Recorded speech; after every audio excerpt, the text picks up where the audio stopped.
Hello and welcome back to another episode of Here to Edify. I am your host Astrid and this is episode 23. Today, I am sitting down with Norma Jarrett, speaker, award-winning author, and Essence bestseller. And that is just to name a few. Here to edify. Here to edify. Here to edify. Here to edify. Here to edify. And you have tons of accolades behind your name, but I think that your story is phenomenal. Your goal and your mission behind being an author, what you do, is really today what I want to highlight, because we don't have the awards without, the why, without the drive behind it. So that is what I want us to talk about today. So I'm going to have us jump right in and just start with what led you to writing professionally? It wasn't my original agenda, of course.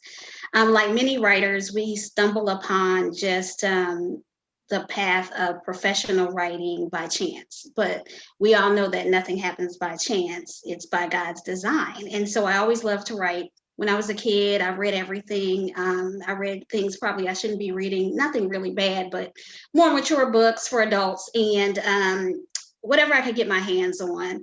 And when I went to law school, a lot of times, we go to graduate school for different reasons, right?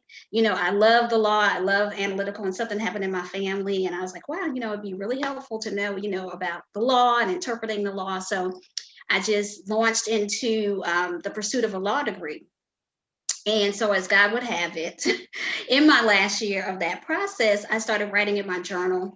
And I looked up and I had about like 200 pages. And I said, wow, this looks like a book. This can't be a book, Lord. So I went on the process of just learning how to self-publish. Back then, it wasn't a common thing. It wasn't even an acceptable thing in the publishing world. But somehow or another, between me and God, we figured it out. So the same weekend that I graduated from law school, I had this big book launch, like 200 people came. I knew no one. So I was like, I don't know who all these people are, but apparently I did a great job at marketing. And so I think the story resonated because it was based upon where I was in my life. I had just developed a true relationship with God. My mother had passed on very early on in my life. And so I was scrambling. And so that's how I met God. Well, put it this way, he met me in that particular place. And so I was writing about my sister friends who were like my family. And I was also writing about my friends who were at different places in their spiritual walk. But I wanted to make it a very relatable story. And so that's how God used me. That's how I launched my career. And as far as my first actual book deal, I was really marketing heavy this book, even though I didn't know anything about marketing. There again, God just showed me what to do. And I got one publishing publishing opportunity, and I turned it down. And then I was introduced to an agent who went on to sell the rights to Sunday Brunch to a major publisher.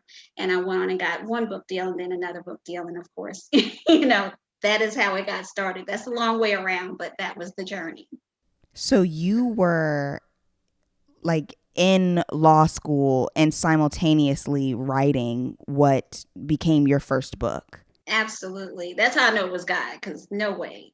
Yes, I mean, I'm like amazed. So you mentioned kind of like really getting serious about your spiritual journey when you kind of started this book and writing about your sister friends that were in different points in their walk. Did you growing closer to God have a hand in you basically putting pen to paper to write? Absolutely, because I think up until then, I really didn't understand what my calling was. I didn't know I had this gift, or maybe I was aware of it, but he presented it in a way like, no, you really have something to give to people. And this is a quote unquote ministry, but it wasn't like a traditional ministry. And I'm so glad that he used me at that time, because I feel like we had, we were just on the cusp of, like, I guess they call it the new Harlem Renaissance, where you had the Eric Jerome Dickies, all of that. And so we were just, it wasn't very many African American authors coming into the traditional publishing world. So there was a lot of like education, it was like I was put in a position where I could say, well, this is my audience. And, um, I can't say it's this or that, but I know people want to read it. And it was just interesting because I was listening to Maxwell. D Nice, who is the DJ, everybody pretty much has heard of his wonderful story. But he was interviewing him, and he was just talking about how sometimes you have to just write and do stuff because that's what's in you. That's your spirit. You're not writing it, to get a book deal. You're not writing it because it's trendy, but you're really exploring like the art and what's inside of you. And then sometimes, when you're doing that, it's like breathing. So I couldn't have done that, if God hadn't have put that in me in the first place. It's like, and I could tell the difference when I'm like walking with God and really putting the time and reading all that, writing becomes a little bit easier. But when I'm slacking off, I'm like, it's me trying to do it by myself, and it's just not going to work. So I don't know. I hope that answered your question. Yeah, no, I actually love that because you even mentioned it's ministry, but it's not your traditional ministry. And so it makes me like ask the question of how has so you've been writing for over 21 years, which is, like amazing. You've had a longevity in this field. As you obviously are growing in your spiritual walk, how has that played out in your writing? Like how have they both matured alongside each other? Maturity is a great word, because as we evolve, our writing evolves. When I first started out, my priorities were a little bit different. At that age, probably your age, I'm not sure. It's like everything is about, oh, who am I going to marry? What career wins can I have? Everything is about finding the right person, whatever the situation may be. And so those are real concerns at that age. I was fresh out of college, those kind of things. And those things they have validity even now for women of every age. But as you evolve, I'm like, well, I can't have 200 Sunday brunches. You know what I mean? Just like, but some people, they have wonderful series and they keep those series going for like 10, 12 books, But after a while, I realized people want to read about something else. And ironically, my second book wasn't even like a sequel to the first book, even though it had done wonderful. My publisher they wanted a sequel. And there was something that said, no, I have this great story that I really need to tell. And it's another type of story that I love, which is multi-generational stories, just like the Queen Sugars and things of that nature. And they're very powerful because you can bring everyone along, and there's something for everyone. So my second novel was Sweet Magnolia, which was like a family saga. And, I pulled a lot from my own family. Now I had to like beg my publisher to let me do it. And we fought over the cover, over a bunch of things. And at the end of the day, that's the one that ended up getting the full page in Essence magazine. So I just went with my gut and I went with my spirit. And so people have a tendency to want to pigeonhole you and they're very genre oriented in the publishing world, like, oh, you got to be this. And I never, it's not that I didn't want to be labeled as a Christian fiction author, but I didn't want to limit my audience. I just wanted to put it out there. I'm like, there's a contemporary women's audience who would love this. There's a faith-based audience who would obviously love some of this, but I just wanted to put it out there and let people discover it. And that was the most powerful thing. So one, I really appreciate, as you were saying, it is not, I don't want to be labeled this, but I want to be able to have a wider range. And it's not just industries. I think even people specific, we're kind of like, oh, that genre, I don't want to touch that, as opposed to understanding that we are multifaceted people. And so therefore what we put out is going to be multifaceted. But I want to take a second to talk about the content because how I was introduced to you, and one of the things that really excited me, but also like drew me in, was you speaking of clean content.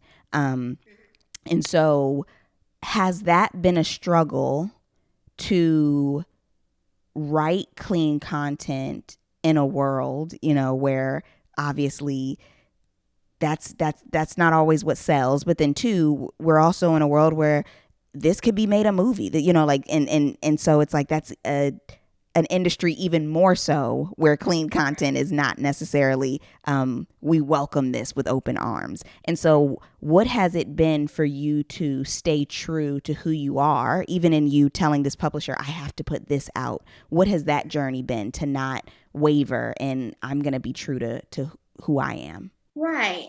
Just like with anything, there are challenges that come along the way, but it's easy for me because I know what I'm called to write. And there are temptations, not temptations in a way where you say, oh, I need to spice it up and, put some nakedness in here or whatever. That's not what I'm speaking of. But the temptation is, okay, this is trending, do I need to dabble in that, or do I need to, bring a little bit of this and this, or do I need to introduce these type of characters or whatever? I know what works for me. And it doesn't mean that, you don't stretch yourself, or you don't say, well, you know what, there's a story out there in the news or whatever, I might be able to do something with that. Those are not the things that I'm talking about. I'm talking about just totally changing who you are. And I feel like people will know when you're writing something and it's not you. And you just have to know that this is what I'm called to write. I think the key is to write the best book that you can. And if you write the best book that you can, and you put it out there, I'm not going to say the readers will come to you, because you still have to do marketing and things like that. But I think you just have to write. People know when it's authentic, and like I said, it's like breathing life into something.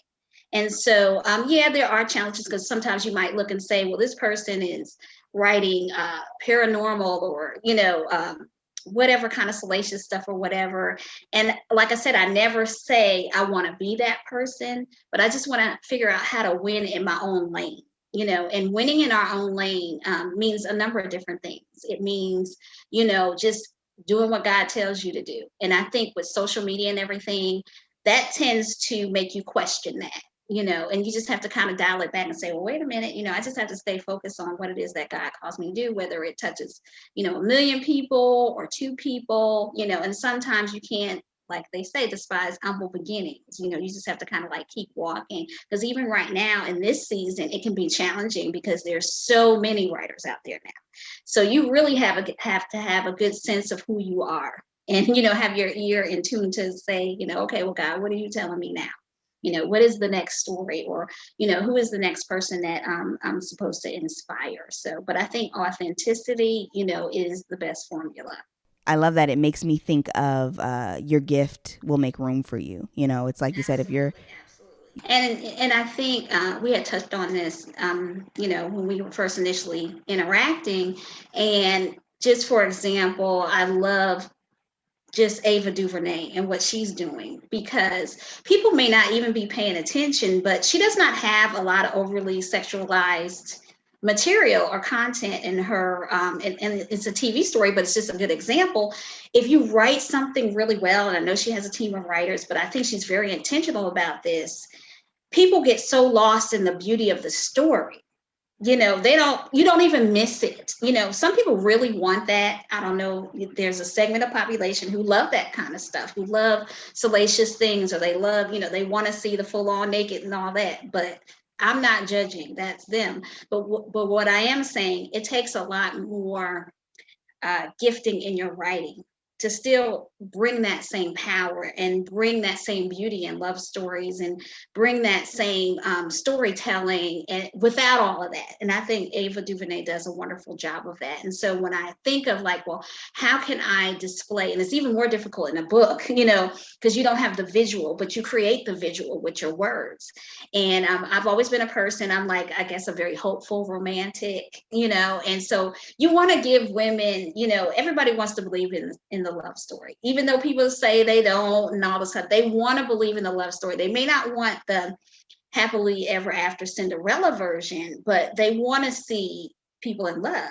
And I love seeing people of color in love. because we don't have enough of that. It's like, I know I watch, I turn on the TV, I'm reading the books, and there are a lot of books out there, romance books and things like that. So I'm not going to take away from that. But from a visual standpoint, we just need more, you know. Yeah, I definitely second that. And um, as someone that is familiar with Queen Sugar, I affirm everything that you're saying too about that. But then just anyone writing, when it's done well, like you said, you're not thinking about, oh, it didn't have this, that, and the other. You're like, this story is beautiful, and what is left to the imagination is part of the beauty, you know. And that is a perfect way to say it. I think it's a win when you can drive people up to the doorstep and let them even take the imagination, with them, and let them fill in the blanks. It's like a feeling that they walk away with. And even like when Ava had to do something, and I hate to keep harping on it, but she's such a great example at this. She's just a master at what she does. When she did When They See Us with, the exonerated five, she did not, there were some graphic parts to it, but there was something she just left because she was like, I want you to imagine. She kind of gave them a humanity, you know just through storytelling and film. And to me, that is just like so powerful. Yeah, I think it just goes to the art, and when you have an artist that is knows how to wield their utensils well, less tricks that you have to do. You're just authentic with it, and it lands. So, what would you say is your overall mission or goal when you write a book, when you put out pieces of yourself, on page? What is like your mission goal? I think for me, and it changes, it evolves. I think for me, because God is always showing you something different, right? I think, but ultimately at the crux, I always want to inspire and encourage women, no matter what. And that's like whether you're taking them through a journey of just overcoming, from finding the love that you've always wanted, from losing a love, from losing a family member. It's like, how do we walk through that? So hopefully, what I'm writing, in the most authentic and humane way, whether it's something very serious. I have books that are very serious, and then whether it's something a little, tongue in cheek, kind of fun, like the girlfriend stories.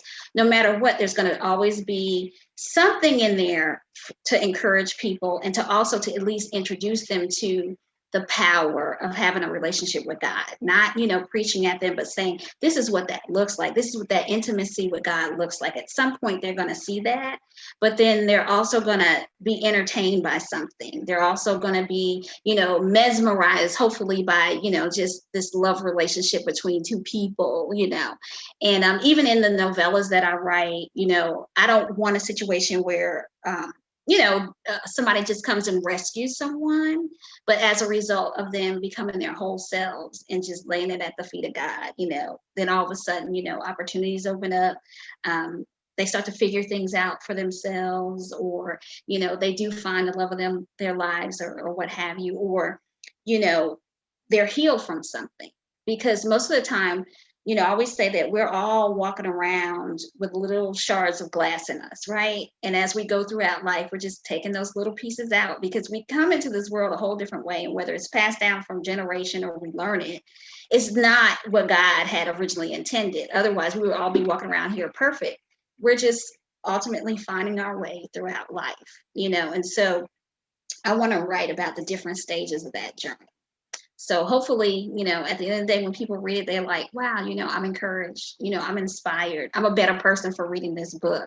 I'm happy. I feel joy, So yeah, I guess that's what I'm trying to do. Yeah, I love that. And I think some of the best, for me as someone that loves reading, some of the best books are the ones where it's like, it's not necessarily like, oh, it's a self-help book. Like, it's like, no, it's in a beautiful everyday story that you're taking away. You're thinking about things because these fictional characters are going through things. Correct, correct. And then the only other thing that I want to add to that, which is, I guess, one of the whole reasons that sparked this conversation, is just we as Black people need as much positive content as possible. And I talk about it all the time. There are certain issues in our community that are necessary, but every story is not, every author is not called to write about trauma. Now, we can place those things in our books strategically, but that's not what I'm called to write, because I feel like we have a lot of that. And oftentimes we have publishers, when they're looking for writers of color, that's what they want for whatever reasons. Like, we need, get paid for your pain, we need trauma and this and that, because it is a sign of the times. It's like, as a people, we're experiencing a lot of things. But on the other side of that, we too can tell the love stories. We also have everyday people going to work, men and women, who are just trying to do the right thing, taking care of their families. They have dreams just like any other race. They're raising children, they're, trying to figure things out. They're good men, that I've been able to witness in my family. And so when a lot of times I hear issues that they're critical, they're important. Like a lot of people speak about, absentee fathers or whatever, that's an issue. My heart goes out to anybody that has that experience. I was like, but that was not my experience. It's like I had whole families in my generational line. We weren't perfect, but those are things that I want to share and say, that's not all of us. It's part of us, but I don't want it to define us, as a whole. Yeah, one of my most favorite quotes was by Zora Neale Hurston, and she was like, we as Black people are no better or worse than anyone else." Correct. Absolutely. We're people. Yes. We're people and we're human, and for whatever reason, sometimes people try to put us in this second other category. And I'm like, no, we're just human beings. That's it. And the humanity is always going to resonate with the masses, because we kind of can't get past that similarity of just no, it's a challenge, because even in readership, there are people of other races who read our books, but a lot of times, guess what they read? They read if Oprah recommends it, and I love Oprah and what she does for her books. If it's on the Reese Witherspoon book club list, because kudos to her, because she's diversified her list.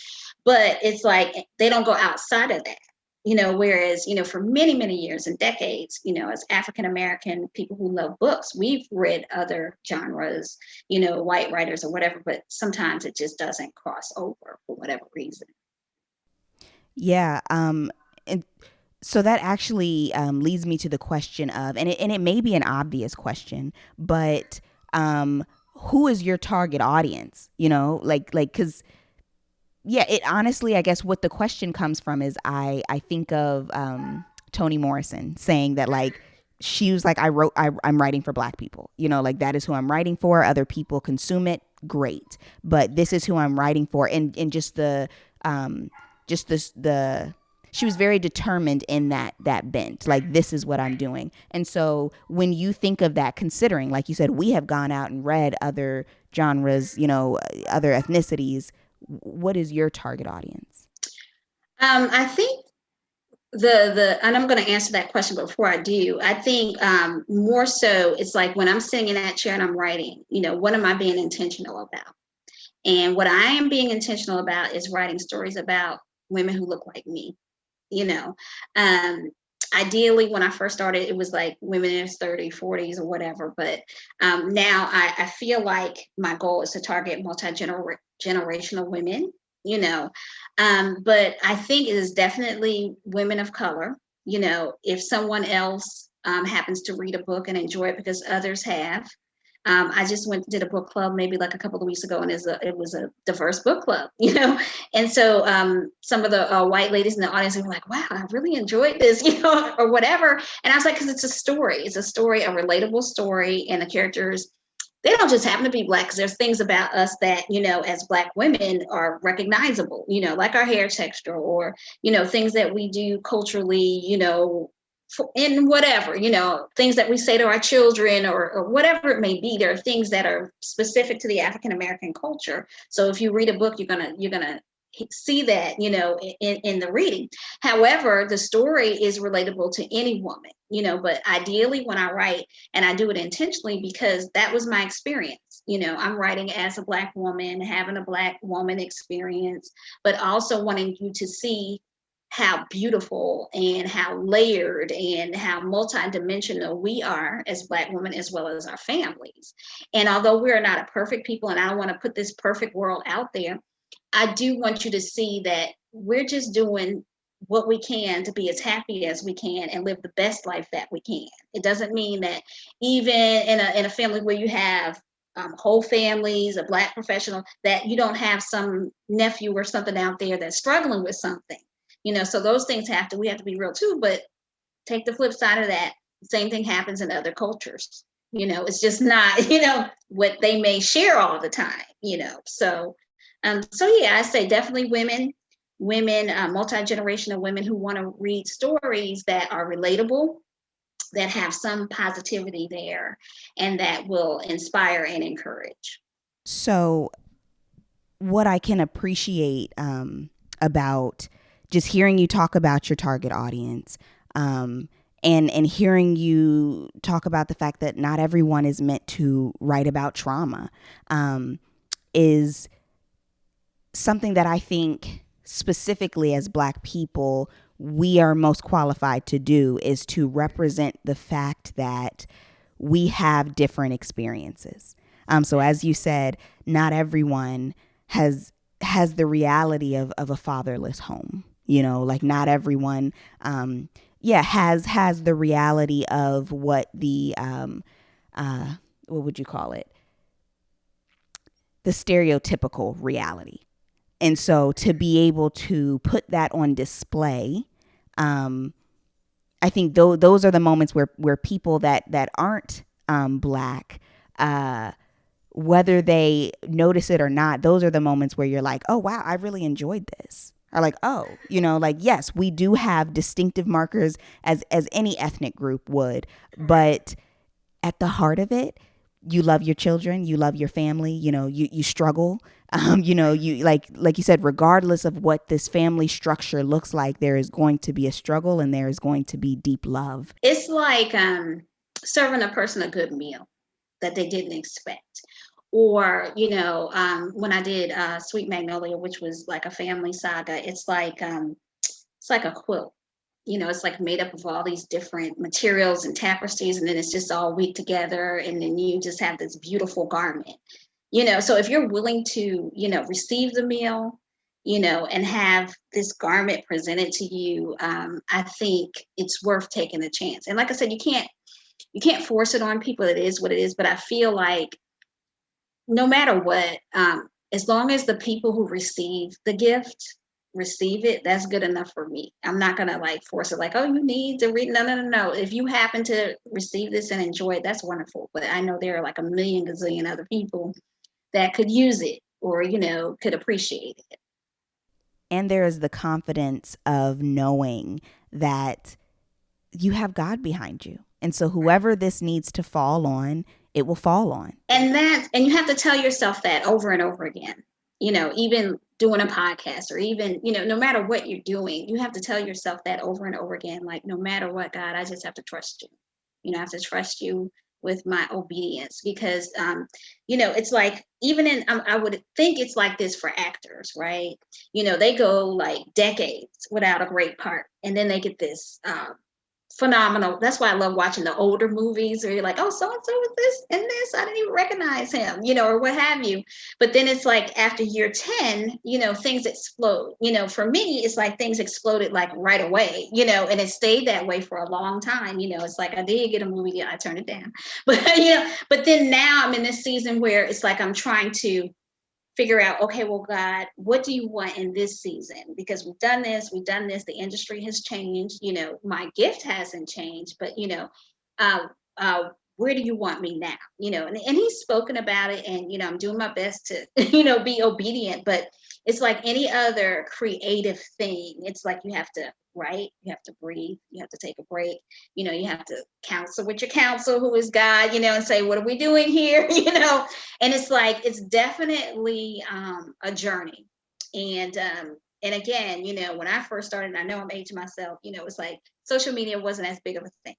So it's like the playing field was not as even. It was like, it was like there were a lot of gatekeepers, and I'm so grateful that I self-published first, because it helped me to figure out my identity. So when I did get a book deal, I just didn't show up and say, well, y'all tell me who I am, because I knew who I was, even if I had to fight people for a little while. Sometimes I look back on that season, I was like, and I'm a quiet, like gentle soul, okay? But when it came to my gift and what I know I needed to give women, that's when I was like, who is this person? I said, because you've never been like this. There was a couple times God had to tell me, I appreciate your advocacy, but it's like, you might have won the battle, but you better be careful because you're going to lose the war. Just take a step back, stand down, or whatever. But sometimes we get so passionate when God places something in our hands, and we forget, okay, but wait a minute, this is God's. He has a way of getting things done without me getting, you know. And I think the challenge is too, as women who know God, I think that is even evolving, because a lot of times, again, that whole thing, like, well, this is Christianity and you can't do this and you can't fight for your dream and you can't, you need to be passive, and, not really passive. That's the wrong word, because I don't think I've ever been passive, but it's like, you have to kind of like, well, just wait your turn. And no, sometimes God is like, you're a soldier. You know what I mean? And I think when, because we have this dual role of like, we have to be fighters and warriors, but then we're supposed to be these gentle souls. So we're trying to figure out, well, when am I supposed to fight, and when am I supposed to just kind of sit here, or what have you? And I think that's everybody's little challenge, once you kind of get that relationship with God. But I think, and I posted this on my Instagram. It was a quote that I came across from Kamala Harris. She said, we have to be joyful warriors. Like, accept our portion of, like, sometimes this is going to be a fight. Sometimes it's not going to pan out exactly the way we want it to. Sometimes we're going to have to go extra hard in this season and then rest in the next season. But it's like, we have to count it all joy. And that's not always easy. Even when we're writing, there have been times when I've sat at the computer, I'm like, well, this is painful. Why is this painful? Shouldn't be painful. And I think it's because I was too close to the story. And so we just have to kind of continuously, like, let God lead us, and just have that dependency upon Him. But at the same time, sometimes we got to take up arms and just say, I'm a warrior, and this is what I know God told me to do. So I have to keep fighting for it. So. Yeah, I feel like I have to take a moment to kind of come out of the interview process, and just like, this resonates with me so much. And so, thank you for sharing, because this is just, from what you're saying, of like, this is, God has given you this gift, but then also everything around you may change, but the gift hasn't changed, and His ability to do much with it has not changed. And then even the tension that you're speaking about, all of it, super thankful, because it resonates more than you know. And so, wrapping things up, my last question to you is, what are your words to lift by? Wow, that is a powerful question. I think the words that I live by are, just be true to yourself. And that's loaded, because I think that's the constant struggle, because you know what you're called to do, you know who you're called to be, but it's like every day, there are challenges. It's like, finding that diamond in you every day. So I think it's so critical that we just stay, and the only way that we can do that, and I know I'm going to keep talking about God, is just holding on to Him, because no matter what you go through, no matter what people say to you, no matter how they perceive you, you just have to dig down deep with Him. And my goal is like, Lord, just help people to see me. Help people to see me as you see me, not as how I want to be seen, but because how He sees us is so, like, awesome and powerful. There's just nothing that can supersede it. And I think that's what happened to me when I discovered writing. I didn't feel like I really had a purpose. And so when I discovered writing, it was like, wow, God, you're doing all this for me. And He really wasn't doing it for me, but it was for the gift in me. And I felt like, okay, wow, this is what purpose feels like. This is, because I was just this shy person that, was afraid to even open my mouth. But all of that just went out the window when I discovered writing and my passion. So I think you just have to be true to yourself. And when I look at people that are out there doing phenomenal things by just being themselves, that is like the ultimate win to me. It's like you don't have to be anybody else. You know, you don't have to change your voice diction. You don't have to change your hair, whatever the case may be. You know, it's like you are just killing it, just being yourself. So yeah, those would be my words that I live by. Just be true to yourself. I love that, and I'm like, yes, talk about Jesus till he comes back. We're gonna keep on, you know, give him the glory for everything. Thank you so much. I'm really appreciative that you have sat down today and talking with me and sharing your wisdom, but then also just, you know, sharing, you know, how you are still learning to maneuver. I think that's just the beauty of life is yeah, we grow wiser and more mature, but there's always more to learn. And so And I'm learning from everybody else. I'm learning from you. I'm learning from, whoever comes across my path. So yeah, it was my absolute pleasure, just to come and share. thank you so much.